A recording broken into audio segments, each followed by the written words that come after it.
Bismillahirrahmanirrahim. Assalamualaikum warahmatullahi wabarakatuh. Alhamdulillah wa syukurillah nikmatillah. Asyhadu an la ilaha illallah wa asyhadu anna Muhammadan abduhu wa rasuluh. Allahumma sholli ala Muhammad wa ala ali Muhammad. Amma ba'du. Hadirin sekalian, Bapak dan Ibu-ibu, pada apa kabar semua? Semoga sehat-sehat selalu dan juga selalu dalam lindungan Allah Subhanahu wa taala. Pada kesempatan hari ini mari sama-sama kita berusaha untuk selalu meningkatkan kualitas keimanan kita, kualitas ibadah kita, dan juga tentunya kita meningkatkan kualitas akhlak kita. Ini akhlak atau tingkah laku, sikap menjadi sangat penting, dan itu juga bagian daripada buah ibadah yang kita lakukan, juga keimanan yang ada pada diri kita. Maka segala sesuatunya itu akhlak itu lebih diutamakan ketimbang yang lainnya. Biar apa? Biar kelihatan hasilnya jelas dari keimanan yang ada dan ibadah yang dilakukan.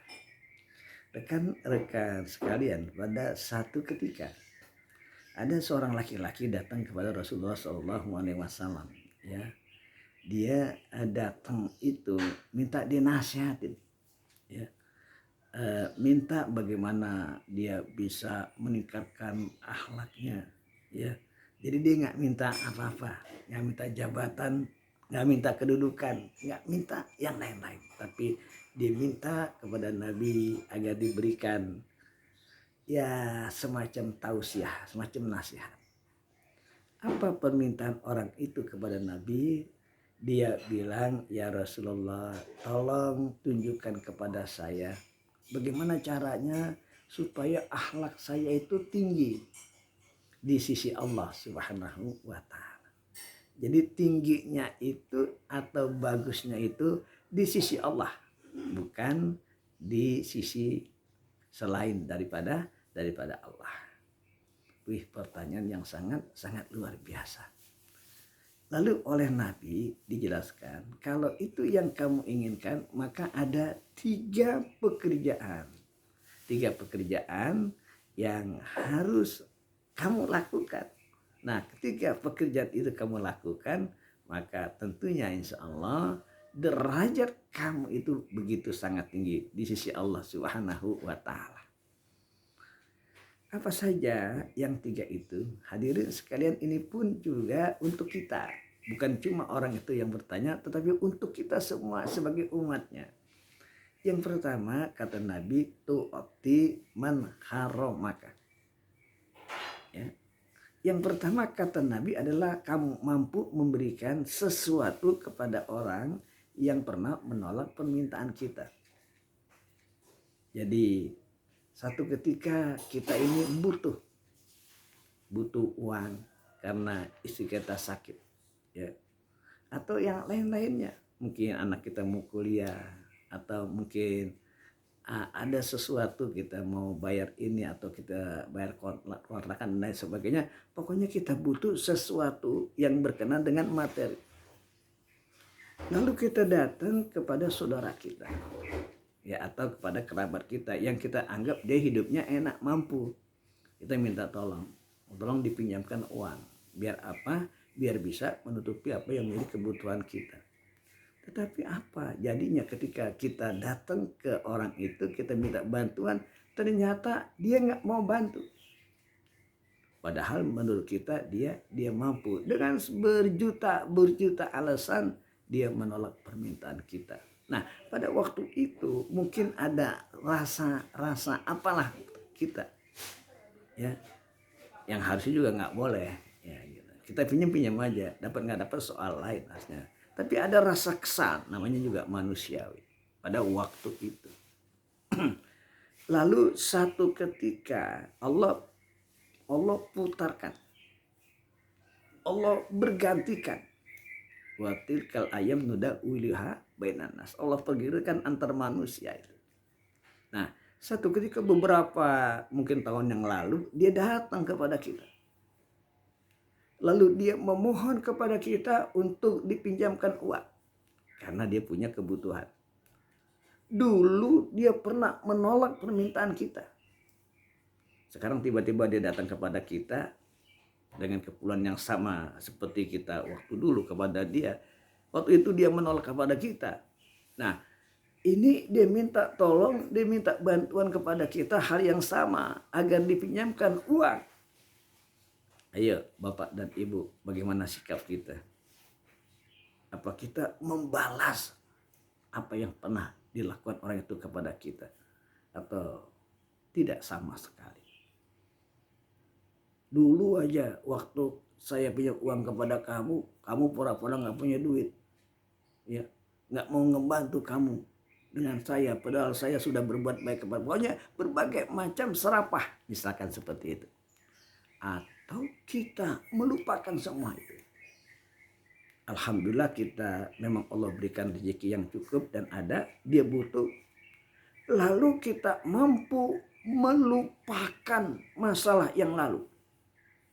Kita hilangkan rasa kesal, rasa sakit hati kepada orang itu. Kita lupakan semua. Yang ada di hadapan kita adalah orang yang membutuhkan bantuan kita. Dan pada saat ini kita mampu untuk membantunya.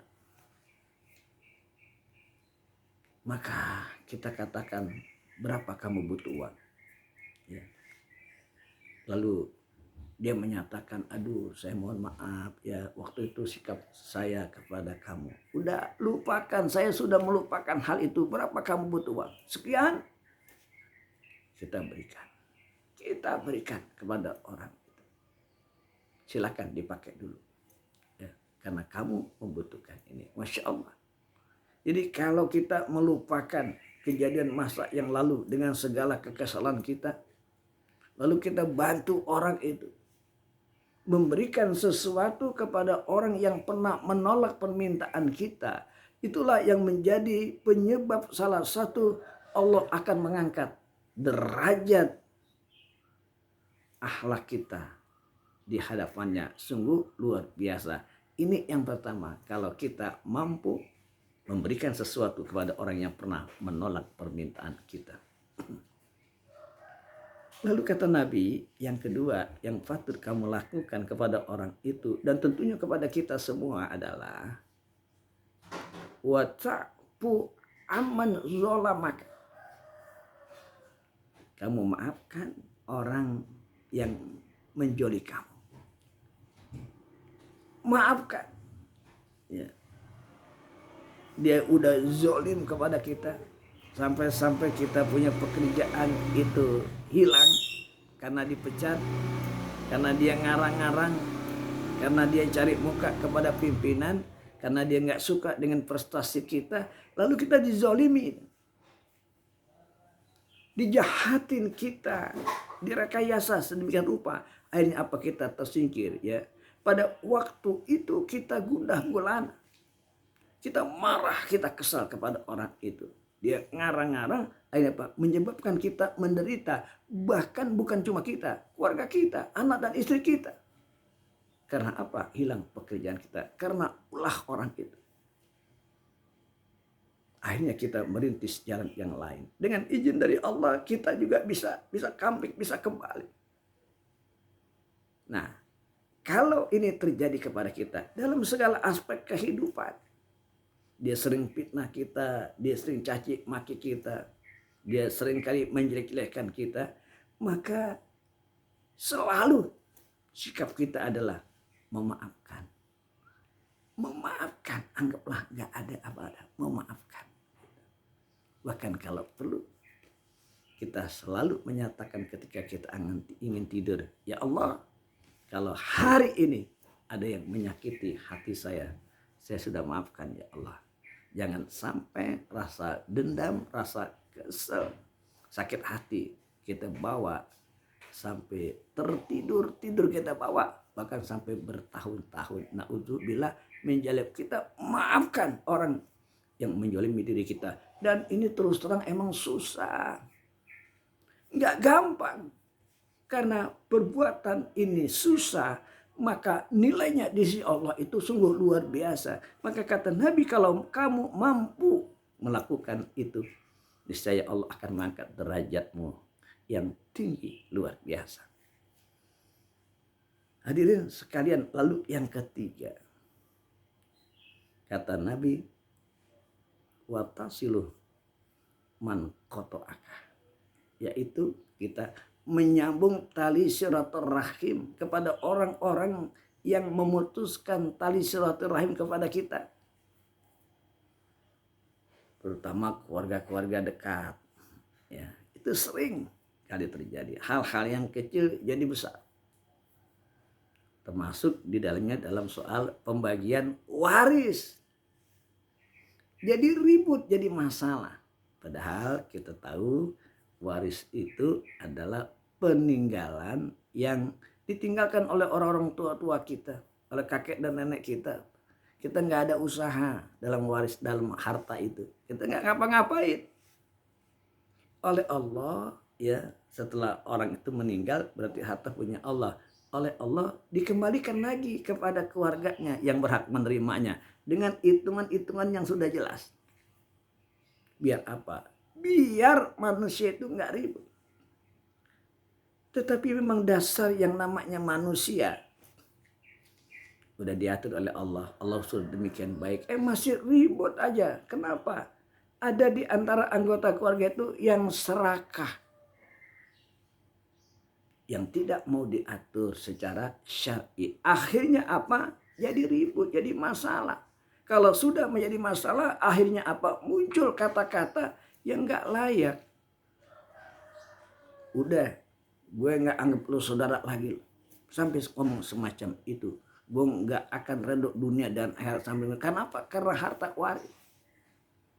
Dan juga masalah-masalah yang lain yang menyebabkan seseorang itu, baik keluarga dekat atau teman-teman dekat, kerabat kita, memutuskan tali silaturahim kepada kita. Gak mau teguran, gak mau ngomong, gak mau berhubungan. Udah, itu biarkanlah hak mereka. Tetapi tugas kita dari Nabi bahwasanya sambung tali silaturahim itu. Kamu datangi rumahnya, kamu tegur, kamu sapa, kamu ucapkan salam. Soal apakah dia mau menerima atau tidak, itu soal lain. Kita serahkan kepada Allah Subhanahu wa ta'ala. Ya, anak sama orang tua, ya. Jangan sampai menyakitkan hati orang tua. Walaupun kamu itu orang kaya, orang berada, orang berpangkat, orang tua itu orang dusun. Tapi ingat, keberkahan itu Allah akan berikan kepada kamu kalau kamu patuh dan tunduk kepada kedua orang tua. Hargai orang tua, ya, karena orang tua kamu itu jadi begini. Jadi rekan-rekan sekalian, bapak dan ibu, kita sambung tali silaturahim kepada orang yang memutuskan tali silaturahim kepada kita, yang nggak mau negurkan, melengos, bahkan menyindir-nyindir, menghina kita. Biarkanlah itu haknya mereka, biar kita serahkan kepada Allah. Tapi tugas kita adalah, kalau memang kita ingin memiliki atau diberikan oleh Allah akhlak yang tinggi, maka hendaklah kita menyambung tali silaturahim. Dan ini sekali lagi memang sulit. Tetapi disitulah bagaimana Allah memberikan kelebihan kepada orang yang mampu melawan hawa nafsunya. Hadirin sekalian, jamaah yang berbahagia, ini 3 hal. Ya, karena kita tahu akhlak yang tinggi di sisi Allah. Allah suka, Allah senang. Kalau Allah sudah suka, Allah sudah senang. Apa yang kita mau? Tidak ada alasan Allah untuk menolaknya. Termasuk kelak kita akan dimasukkan oleh Allah ke dalam surga. Inilah yang bisa saya sampaikan. Hadirin sekalian, 3 hal yang patut kita lakukan. Yang pertama adalah kita mampu memberikan sesuatu kepada orang yang pernah menolak permintaan kita. Yang kedua, kita memaafkan orang yang telah menjolimi kita.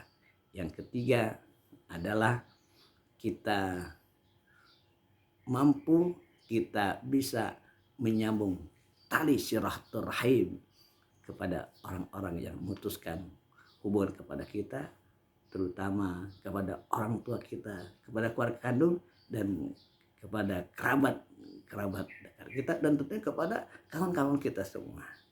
Demikian lebih dan kurang insya Allah ada manfaatnya. Wabillahi taufiq wal hidayah. Wassalamualaikum warahmatullahi wabarakatuh.